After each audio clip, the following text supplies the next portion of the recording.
నాగశ్రీ గారు. Thank you. ముందు తన గురించి చెప్పాలి కదండి, మేము ముద్దుగా శ్రీలను పిలుచుకుంటాం కానీ శ్రీదేవి పేరు. సో తన ఇంటీరియర్ అంతా కూడా నేను ఫస్ట్ లో వాళ్ళ హౌస్ మొత్తం హోమ్ టూర్ మీకు చూపించాను. ఇప్పుడు ఇదంతా కూడా మీరు చేసింది. ఇది 4 ఫ్లోర్స్ బిల్డింగ్ అండి. So ground floor, second floor, third floor వచ్చేసి కంప్లీట్ రెంటల్ పర్పస్ అన్నమాట. 2 BHK అపార్ట్మెంట్ అనుకోండి. ఇంకా అంతే. ఫస్ట్ ఫ్లోర్ మట్టుకు క్లయింట్ అంటే ఆంటీ వాళ్ళు పెట్టుకున్నారు.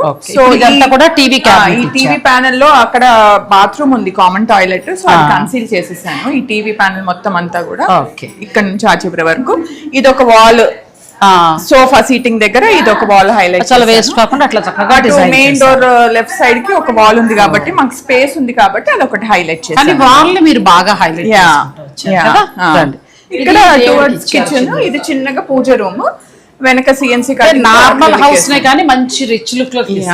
ఇదంతా మాడ్యులర్ కిచెన్ టైప్ లో చేశాను. మొత్తం అంతా ప్రొఫైల్ లైటింగ్. ఇవన్నీ ఎందుకు ఇట్లా షైనింగ్ గా అలా ఉండడానికి? ఇదంతా అక్రిలిక్ లామినేట్ అండి.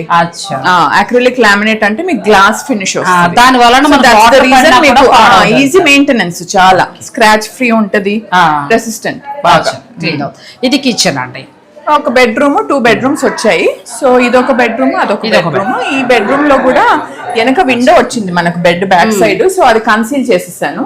స్లైడింగ్ డోర్ పెట్టేసి మొత్తం అంతా వాల్ పేపర్ తో కన్సీల్ చేశాను. కింద హెడ్ బోర్డ్ ఇచ్చేసాను మొత్తం కుషన్ తో. ఇదంతా and white rose gold theme use చేశాను. చాలా బాగుంది కదా, కొంచెం రిచ్ లుక్ లోకి వెళ్ళిపోయింది హౌస్.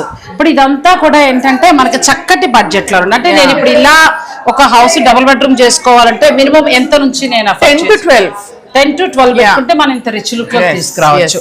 సో మీకు ఇలా అపార్ట్మెంట్ డబుల్ బెడ్రూమ్ ఉండి సింపుల్ గా ఒక బడ్జెట్ లో అందంగా అయిపోవాలంటే మీరు శ్రీలో హెల్ప్ తీసుకోవచ్చండి. స్క్రీన్ పైన నేను అమ్మాయి నెంబర్ ఇస్తాను.